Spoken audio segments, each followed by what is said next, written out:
ஜெய ஜெய சங்கர ஹர ஹர சங்கர மகா பெரியவா சரணம். அனைவருக்குமே பாத்தீங்கன்னா வணக்கம். அதாவது பெரியவா அவர்கள் அவரை சந்திப்பதற்காக வந்த மடத்தில் உள்ள அனைத்து பக்தர்களிடமும் அவர் கூறியது என்னவென்றால், உங்களுக்கு இருக்கக்கூடிய பிரச்சனைகள் ஒன்றுமே இல்லாமல் போவதற்கும், அது மட்டுமல்லாமல் உங்களுக்கு பிரச்சனைகள் எப்பொழுதெல்லாம் நடக்கிறதோ அப்பொழுதெல்லாம் நீங்கள் இந்த ஒரு வார்த்தை மந்திரத்தை மட்டும் கூறி வாருங்கள். இதனால் உங்களுக்கு வரக்கூடிய பிரச்சனைகள் சிறிது சிறிதாக குறைந்துவிடும். அந்த பிரச்சனைகள் உங்களுக்கு அப்பொழுது பெரியதாக தெரியும், ஆனால் அது சிறிது நேரம் கழித்து நீங்கள் இந்த ஒரு வார்த்தையை கூறினால் அந்த பிரச்சனை உங்களுக்கு ஒன்றுமே இல்லாமல் சிறிய அளவாக தெரிந்துவிடும் என்பது போல பெரியவா அவர்கள் அவரை மனத்திற்கு சந்திக்க வந்த அனைத்து பக்தரிடமே கூறியிருக்கிறாராங்க. அது என்ன மந்திரம், அதை எப்பொழுது நாம் கூற வேண்டும் என்பதை பற்றி தான் நாம் தற்பொழுது முழுமையாக காணப்போகிறோம். இந்த மந்திரத்தை நீங்கள் பிரச்சனைகள் வரும்பொழுது மட்டும்தான் கூற வேண்டும் என்று ஒன்றுமே கிடையாது. காலை எழுந்தவுடன் குளித்துவிட்டு ஒரு விளக்கு ஏற்றிவிட்டு நீங்கள் பூஜை அறையில் அமர்ந்து விட்டு இந்த மந்திரத்தையும் நீங்கள் கூறி வரலாமாங்க. இந்த மந்திரத்தை இப்படி நீங்கள் கூறி வருவதனால் உங்களுக்கு இருக்கக்கூடிய பிரச்சனைகளும் தீர்ந்து விடுமாங்க.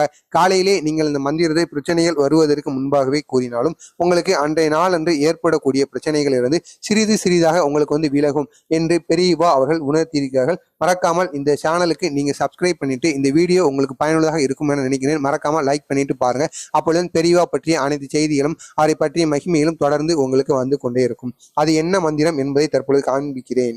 ஓம் க்ளீம் சர்வ காரிய சித்திம் க்ளீம் பட். இந்த ஒரு மந்திரத்தை தான் உங்களுக்கு எப்பொழுது பிரச்சனைகள் வந்தாலும், அது மட்டும் அல்லாமல் பூஜை அறையில் நீங்கள் காலையில் எழுந்துவிட்டு ஒரு விளக்கை, உங்களுக்கு பிடித்த நல்லெண்ணெய் தீபமோ அல்லது உங்களுடைய நெய் தீபமோ உங்களது வீட்டில் எது இருக்கிறதோ அதை உங்களுக்கு பிடித்த இஷ்ட தெய்வத்திற்கு முன்னாலும், அது மட்டும் அல்லாமல் விநாயகருக்கும் நீங்கள் இந்த ஒரு தீபத்தை ஏற்றி இந்த ஒரு மந்திரத்தை நீங்கள் காலையில் கூறி வர வேண்டுமாம். இவ்வாறு கூறி வருவதனால் அன்றைய நாளன்று உங்களுக்கு வரக்கூடிய பிரச்சனைகள் என துயரங்கள் எதுவாக இருந்தாலும் அன்றைய நாள் உங்களுக்கு அது வராமல் சிறிது சிறிதாக விலகும் என்பது போல பெரியவா அவர்கள் கூறியிருக்கிறார்கள். மறக்காமல் நீங்களும் இதை செய்து வாருங்கள். முடிந்தவரை கஷ்டத்தில் இருப்பவர்களுக்கும் ஏதாவது பிரச்சனைகளில் இருப்பவர்களுக்கும் உங்களுக்கு தெரிந்த யாராவது இதை போன்ற பிரச்சனைகளில் இருப்பார்கள் அல்லவா, அவர்களுக்கும் இந்த ஒரு மந்திரத்தை நீங்கள் கூறி வாருங்கள். இந்த மந்திரத்தை நீங்கள் கூறி வருவதால் உங்களது பிரச்சனைகள் அகன்றுவிடும் என்று பெரியவா அவர்களை கூறியிருக்கிறார்கள். இந்த மந்திரத்தை நீங்கள் பார்த்து உங்களது பூஜை அறையில் வேண்டுமானாலும் இதை ஒரு காகிதத்தில் எழுதி ஒட்டி வைத்துக் கொள்ளுங்கள். அதை எப்பொழுதெல்லாம் நீங்கள் பூஜை அறையில் பூஜை செய்து வருகிறீர்களோ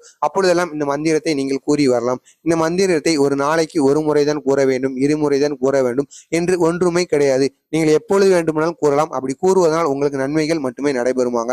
நீங்க முழு மனதுடன் விநாயகரை உங்களது முழு மனதுடன் நினைத்து கொண்டு இந்த ஒரு மந்திரத்தை நீங்கள் கூறி வர வேண்டும். அப்பொழுது இந்த மந்திரத்தின் பலனானது உங்களுக்கு கைமேல் தெரிய ஆரம்பிக்கும். இதே போன்று பெரியவா கூறிய அனைத்து செய்திகளும் அவரை பற்றிய மகிமையிலும் தொடர்ந்து உங்களுக்கு வந்து கொண்டே இருக்க வேண்டும் என்றால் மறக்காம நமது சேனலை சப்ஸ்கிரைப் பண்ணிக்கோங்க.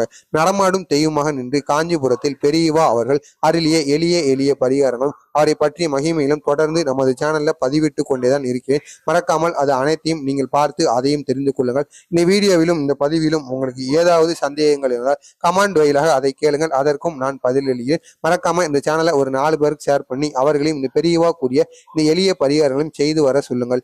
ஏதோ உங்களால் முடிந்த ஒரு சிறிய உதவியாக அவர்களுக்கு இருக்கட்டும். மறக்காம நம்ம சேனலை சப்ஸ்கிரைப் பண்ணிட்டு இந்த வீடியோவானது உங்களுக்கு பயனுள்ளதாக இருக்கும் என நினைக்கிறேன். பயனுள்ளதாக இருந்துச்சுன்னா மறக்காம லைக் பண்ணிட்டு பாருங்க.